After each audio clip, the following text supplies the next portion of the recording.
Welcome everyone, my name is Rigel, and today we're gonna take another look at what happened to the national finals over the past week, aka another episode of Review and Preview. So, I'm just recording this as usual on Sunday after the big Super Saturday. So, I will have to admit that I didn't actually watch all of the national finals, but let's see what we've got, starting with Croatia. Now, again, I'm kind of gonna be reading off the blog, but I will add some personal comments that I've found recently. So here we go. Croatia. We had the Croatian national final, named Dora, which took place yesterday, and it was hosted by these three guys: Dushko Churlic, Mario Lipovcek, Batifiaka, and Marco Tolia. Um, and obviously 18 acts competed, and the big favorite was Harmonia Dissonante, who were placed at the last of the running order. Um, and actually, I believe they also, back in 2021, placed Albina at the end of the Dora running order as well. And last year, they also put a favorite at the end. I can't remember which one, but yeah, you get the idea. The Croatian broadcaster likes to put favorites at the end of the running order. But there was another favorite, which was the group Let Free, with their song named Mama Sh, which is well, I'll get to the song later. But when all the songs were performed, many saw that Harmony and Dissonancy really weren't really living up to the hype. Um, the performance was kind of awkward, and in a fast part they were just like slow moving around, which was kind of weird. Yeah, so many people were kind of disappointed by that. Meanwhile, Let Free put on a very polarizing performance, let's say that. um a few highlights include someone dressing up as Hitler, someone dressing up as Stalin or Lenin, some guy holding two fake nuclear missiles, and yeah, those are just the things that I can name off the top of my head. Um, and overall, it's a site that, well, if you get it, you get it. If you don't, you don't. And if you ask me, I don't. I have the moment it was announced that they won. I put it straight at the bottom of my ranking. But anyways, back to Croatia though. The Croatian public apparently loved it, and both the Croatian public and the jury, which were I think also Croatian, um, had this as their winner. So I think Let Free will regardless be representing Croatia in Liverpool, but I'm not sure yet because a couple hours ago um I saw this thing from Twitter that apparently they had not been posted on Eurovision.tv yet. You know what? Actually, I'll check right now and I'll be back once I find it. So that's interesting. Croatia is still marked as TBC, even though we have the names from Estonia, Denmark, uh, and also Malta, Latvia, etc. You'd expect to have Croatia by now. Of course, we don't have Italy yet because they actually have to do like a kind of press conference thing, but I'll get to Italy later. They are basically, for all intents and purposes, confirmed. But they still haven't listed Croatia, so this could be interesting. This not for the same reason as Czechia, mind you. I'll get to Czechia later, but um, it's not really for the same reason because spoiler alert, Croatia isn't really going through any sort of name change. So yeah, we'll see what happens. They might get disqualified, but I can't say that for sure yet. And in any case, Harmonia Distante did come second. So if they do select eventually if they do select Harmonia Dissonante, then well, I guess we win. But there are hardcore fans of Mama's Cheer, mind you. So just letting you know, for now we do not have Let Free and Mama's Cheer confirmed as Croatian representative. So we'll see what happens there, but it's a very controversial song and performance, let's say that much. So yeah, we'll see what happens. But for the meantime, let's move on to not the Czech Republic, but Czechia. Now, I don't know if I said this in the previous video, but I think I mentioned that Vesna were big favorites in the Czech national final, but they of course they did win, as I mentioned here. They got more than 10,000 points, and Pan Rabbit only got like 6,000 or whatever. So yeah, Vesna won, but it took a couple of days, and people were worried because maybe they would get like disqualified for having political content or whatever. But it turns out it was because they were changing their name to Czechia. The Czech Republic in Eurovision is no more. We are now in the era of Czechia. If you check the no pun intended, if you check the thumbnail of the music video of My Sister's Crown on the official Eurovision channel, you will find the word Czechia written on it. I'll try to edit it in right here because I can't be bothered to open it up right now. So yeah, they're officially going by Czechia now, which is a name that more or less has been adopted officially by the Czech government for about 6 or 7 years, I think. And that is indeed the name that they prefer. In fact, in my mentions, there's this guy who is like super passionate about this. Every time I mention anything relating to the Czech Republic or Czechia, he just jumps in and posts memes that are like, boo, Czech Republic sucks, Czechia forever, etc., etc. Anyway, so yeah, as many expected, Vesna won the Czech national final. That name doesn't change, by the way. It's still just Czech. So yeah, there was a little bit of a drama surrounding the theming of the song, but it turns out the few days that it took to post their announcement was because they were officially changing their name to Czechia. And even more bizarrely, the announcement or the tweet of the announcement from the official Eurovision Twitter actually wrote Czech Republic. So yeah, that's funny, but yeah. Like I wrote here, we are Domi. We're the last representative of the Czech Republic, but Vesna will be the first ever representative of Czechia. And I tweeted this a couple of days ago, and it got a bunch of likes and retweets. But it does feel quite historically significant that the first ever representative of Czechia in Eurovision will have the Czech language in their song, because of course My Sister's Crown is a song with the Czech language in it. So yeah, Vesna are representing Czechia, not the Czech Republic, Czechia in Eurovision 2023. There are lots of debates over which name is better, but I do think on balance, I think I prefer Czechia because it's a snappier name. For example, you think back to Eurovision 2022 when Mika was announcing the qualifiers. If you quote him verbatim, the sixth qualifier or whatever was the Czech Republic. That's 5 syllables versus Czechia, which is just 3, and it's again, like I said, a lot snappier.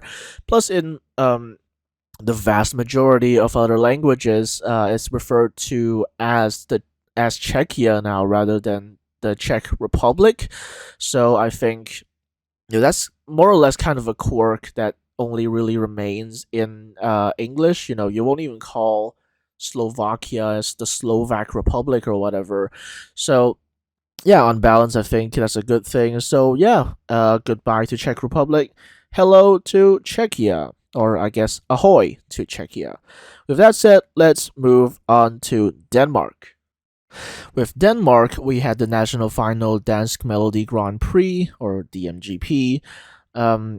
yesterday again in the city of Nestre.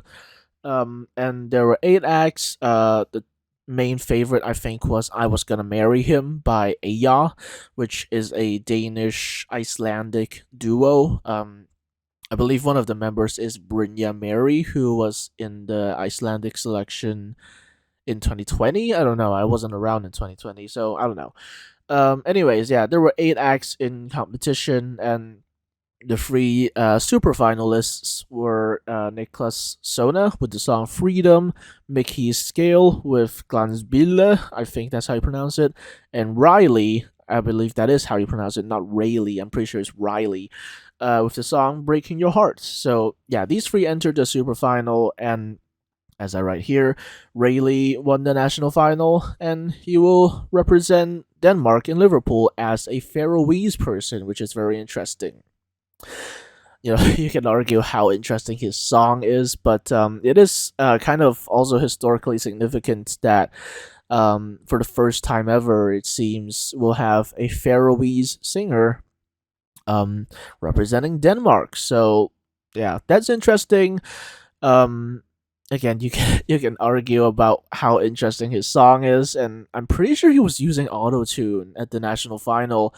Um, I saw someone tweeting about, and I quote, choppy autotune. So, yeah, make it out what you will. You can tell from my tone that I don't really like the song. But yeah, Riley will represent Denmark in Liverpool with his song "Breaking Your Heart." So, with that said, let's move on to Estonia. Now, Estonia had, as usual, their national final, Eesti Laul, which, if I'm being honest, is probably the best national final this whole season, which feels weird to say, but, here we are. Um, so, yeah, they had Eesti Laul, they had a band cover Hope by Stefan um, in the Estonian language, which was very interesting. But that was just an interval act, of course. Yeah, and as many expected, the top two were indeed Ollie and Alika.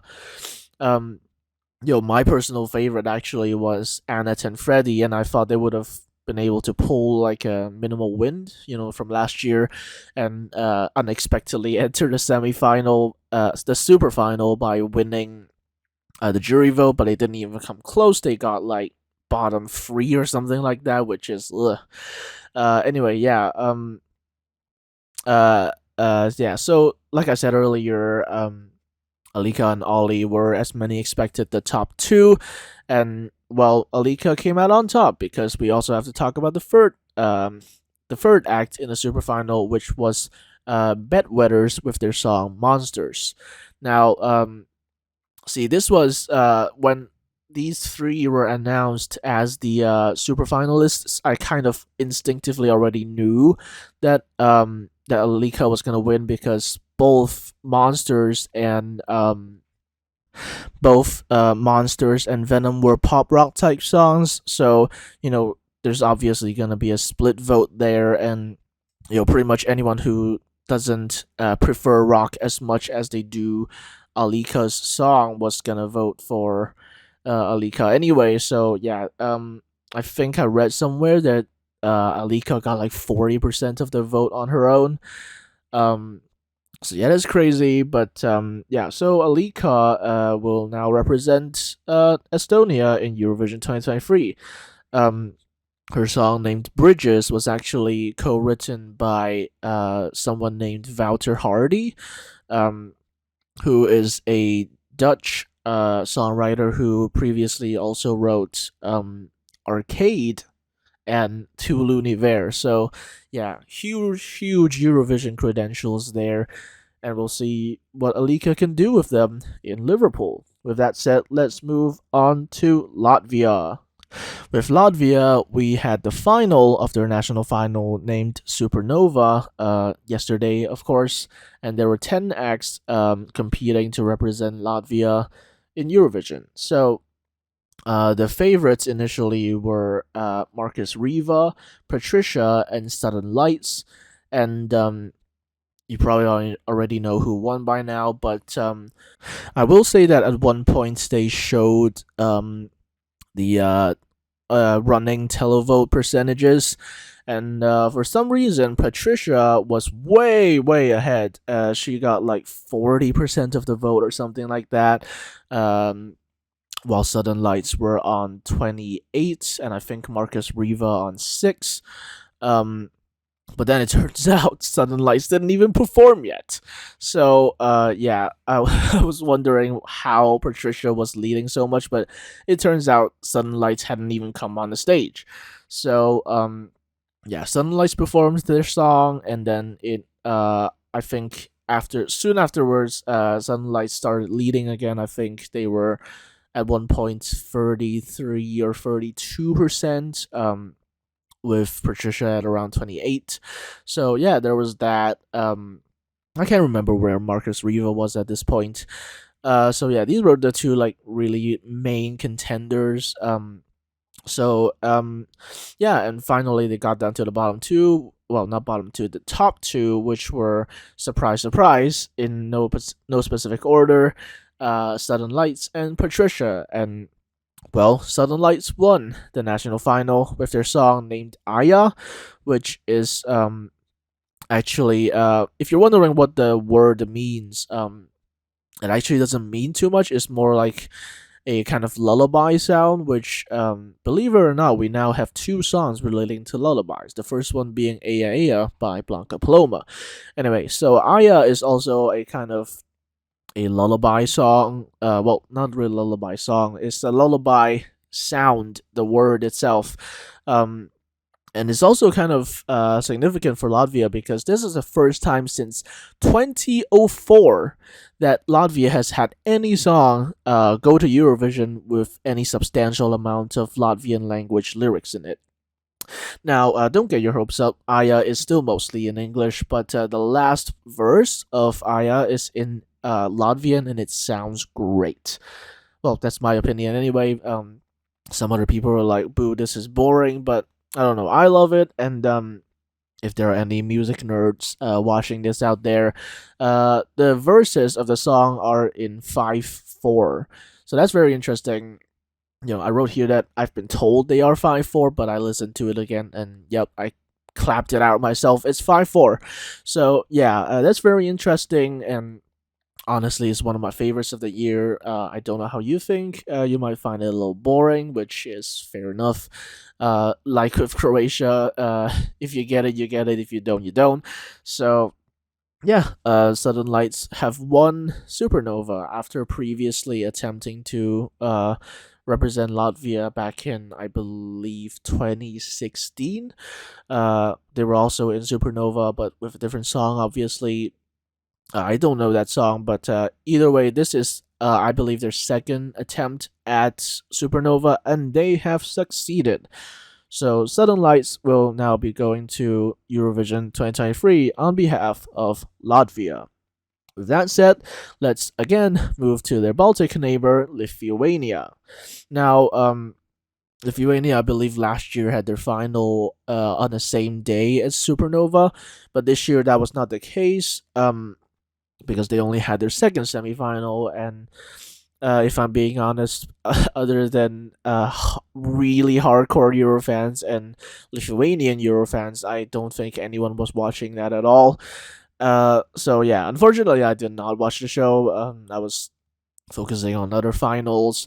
So this is the kind of information that I've gathered. For this, honestly, the highlight for me was probably the strong AF jury panel, because usually it's like local Lithuanian musical experts, which is great. But for this jury panel, for some reason they decided to get Duncan Lawrence, Monica Liu, and also Vedotis from the Roop. So yeah, really stacked guest jurors. I think there were two more actually, but I can't find who they are yet. So yeah, there were, as usual, five qualifiers.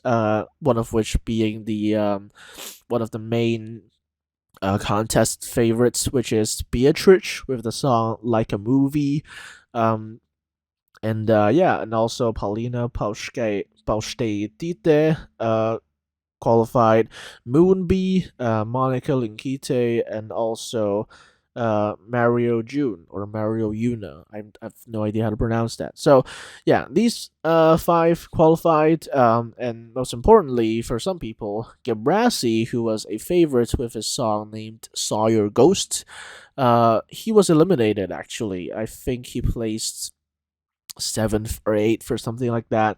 So yeah, that's the semifinal for Lithuania. And next week they're going to be having their national final. So yeah, uh, next week not quite a Super Saturday, but we'll get there. So with that said, let's move on to Italy. Right, with Italy, they had what I like to call their de facto national final, which is San Remo, throughout the entire week this week, and which concluded on the 11th, that is to say, yesterday, or more likely this morning. So, yeah, I've covered all what happened over these nights. I'm not going to repeat them here because truth be told, I did not open the Rye website for 1 second this week. So yeah, you just have to trust what I write here based on reports that I've kind of gathered, and I've also got more stuff on the What We Know So Far blog.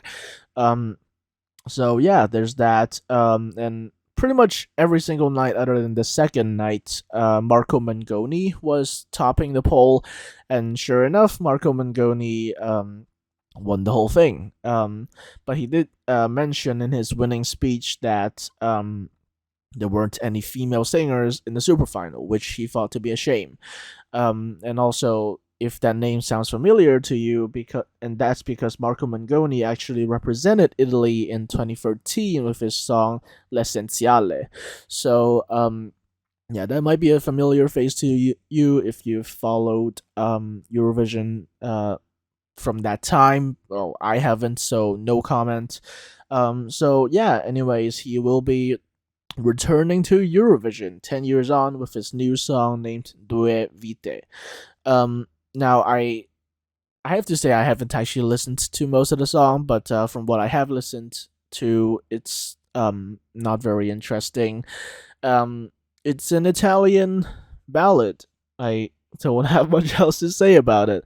Um, I will say though, special shout out to Madame, who I mentioned here. Madame, she brought a really interesting song named Il bene nel male, which means the good and the bad. That song used to be named Putana, actually. If you speak Italian, you know what that means. If you speak Spanish, you probably also know what that means. Um, but yeah, that this song was very interesting. Super nice production. A very interesting rhythm as well, I think. So yeah, if you check that out if you so wish. So yeah, regardless, well, it's not like I said earlier. Marco Mangoni isn't actually officially confirmed yet for Eurovision, but he said way back in like well, not way back, probably a couple weeks ago that he would like to do Eurovision. So, well, there's that. Why would he change his mind now? So, yeah, for all intents and purposes, Marco Mangoni is basically confirmed for Eurovision 2023. So, with that said, let's move to their southern neighbor, Malta. Now, Malta, again, they went back to MESC, which I suspect is a money laundering scheme because there is such a ridiculous amount of ads. Um, but yeah, this year there was a lot of drama because one fan favorite, Aiden, was disqualified because he had done too much advertisement. Basically, I think. Um, so yeah, initial favorites included him as well as Brooke Berg, who I think was in MESC 2016 as well. Um, and then ultimately, neither of them won. Obviously, the winner was actually a group named The Busker, with their song named "Dance Our Own Party." Now, I haven't actually listened to this, so I can't really give a comment on it. I will probably check it out right after I record this video. But yeah, the Busker, as well as Maxine Pace, were also being kind of discussed as potential winners, and sure enough, the Busker won with a huge vote in the televote. I think everyone else got like 70 something points in the televote, while they got like 100 something. So yeah, pretty conclusive win for the Busker here. So yeah, they will be competing in the first semifinal, and I think in the first half as well. So good luck to them. And with that said, let's move on to Romania. Now, Romania, of course, they're returning to Selecția Națională, which is like I said in previous videos, it just translates surprise surprise to national selection, and it was hosted by Laurențiu Niculescu, and also Ilinca Bacila, and Ilinca was actually part of the duo, I guess, that was representing Romania in 2017 with the song Yodel It. But nonetheless, Niculescu was the main host, but Chilo was mostly just in a green room. And if there's one thing that I can tell you from the show is that it ended a lot later than many people expected. I think it ended like 2 hours after it was meant to end. So yeah, that's quite a long time. But yeah, we also have here Mihai Trăistariu, who represented Romania in 2006. He was the interval act and also kind of gave comments after every performance, kind of almost like Vidbeer in a way. But regardless, some initial favorites were Aladata with the song Blah Blah Blah, Andrea D Folklore Orchestra with the song Perinița Mea, which I have to admit I really do not like. And also one sudden favorite among Romanian locals was Theodore Andre, because before the performances, like the live performances with the staging and choreo and everything, basically every single participant was required to basically just kind of sing their own song with no staging, no choreo, no nothing, basically. But and then basically from that, Theodore Andre just basically became viral because he gave a very good performance of his song, which is called Degete, Off and On. He gave a very good performance, very good vocal performance, very good camera awareness and stage presence and all that. And because of that, a lot of people suddenly started to like the song and like the performance. And wouldn't you know it, he won the national final with his song. Well, I already said the song, but he won the national final with almost 400 points more than Andrea D Folklore Orchestra, with more than 5,200 points. So yeah, that is a huge win for Theodore Andre, and now he will represent Romania in Eurovision 2023. Meanwhile, though, if you're wondering where Aladata went, she only came fourth. And I'll be honest, I cannot remember who third was. I think it was Andre Dutu with the song Statues, but I honestly do not remember. So yeah, regardless, Theodore Andre will now represent Romania in Eurovision 2023 in the second semifinal, and I think in the second half, I cannot remember. So yeah, his performance was very, I can't even call it sensual. It's literally just sexual at this point. Like the female dancers were literally just wearing lingerie. And yeah, so make it out what you will. And there was also this like kind of outfit reveal moment, which happened disappointingly early, if you ask me. And at the end, he even takes off that shirt to reveal on his chest he writes "Make love, not war." So make it out what you will. With that said, let's move on to Sweden. Now, with Sweden, of course, we had Melodifestivalen, which other than Swedish locals, almost no one actually watched at all. But regardless, we still had a heat of Melodifestivalen. And like I mentioned, we have Victoria, Eden, Uja Brandelius, Panetos, Tennessee Tears, Maria Sur, and Teos. Um, and ultimately, it was Maria Sur and Panetos who went direct till final, while Teos and Tennessee Tears went to the semifinal, or many people still refer to it as Andra Hansen. Um, and Victoria did not even make the semifinal at all, and neither did Uja Brandelius, who apparently sings a song about burnt stew or something like that. And also, Eden didn't make it either. I think it's worth noting, if you didn't know this, that Maria Sur is actually a Ukrainian from Zaporizhia who had to escape due to the war and recently signed with Sony Music Sweden. So that could be one reason why she went direct till final. But in the meantime, so yeah, it was also reported that Melody Festival hasn't been gaining as much interest. The first heat received the lowest viewing figures in over a decade, which is crazy. I think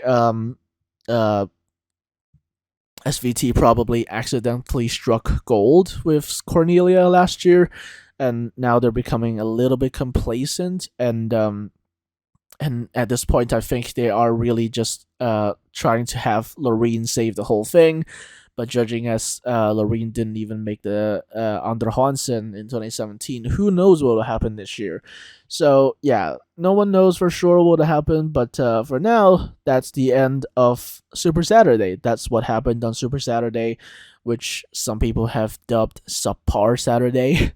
So make it out what you will. For now, let's look at next week. Let's preview what we have to look forward to next week, which, spoiler alert, isn't much. I can literally fit it in this in this one screen here. So with that said, let's start with Poland. And yes, I realize this is not in alphabetical order. I will fix this after I record. But yeah, with Poland, we don't have the national final isn't happening yet. It's happening, like I wrote here, on the 26th. The participants, however, will be announced on the 15th.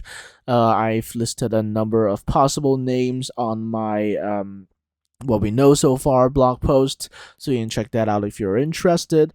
But then we also have Iceland, who start Söngvakeppnin on the 18th. So the songs were revealed earlier on the 28th last month, and the first semifinal will take place on the 18th. I couldn't tell you who was participating. I haven't listened to the songs, and absolutely no one is making noise about any of the songs in the Icelandic selection. So yeah, I couldn't tell you anything about it. I will have to eventually take some time and listen to the songs, but for now, I can't tell you anything about the favorites or whatever. And but the one exciting thing we do have next week is Lithuania, because the final of Pamandomishnaujo, which is the Lithuanian selection, takes place on the 18th, with 10 acts competing to represent Lithuania in Liverpool. Now, I'm pretty sure I've mentioned this in the previous episode, but the main favorites are Ruta Mur and Beatrice. And like I also mentioned here, they both received 12 points from the public and jury in the two heats, but weirdly enough, neither of them could do that again in the semifinals. Ruta Mur got 10 each from the jury and televote. So Ruta Mur ended up with 20 points, and Beatrice also ended up with 20 points, but that was 12 from the jury and 8 from the public. So that's very interesting. If you're wondering who I'm rooting for Petunia. She got 12 from the jury in the first semifinal, and I think 7 from the televote. I'm rooting for her, but honestly, I'm not super hopeful. So it's pretty likely that the winner will be either Rutamor or Beatrix. So yeah, let's just see what happens. And with that, let's move on finally again to Sweden. Again, I'm just listing the facts here. Honestly, no one really cares about this year's Melody Festival, and other than to watch Loreen. Yeah, other than that, no one really cares. And with that, that is the end of our episode of review and preview. Let me know what you think. Like this video if you enjoy my commentary. Subscribe to not miss my next episode of review and preview. And I'll see you next time.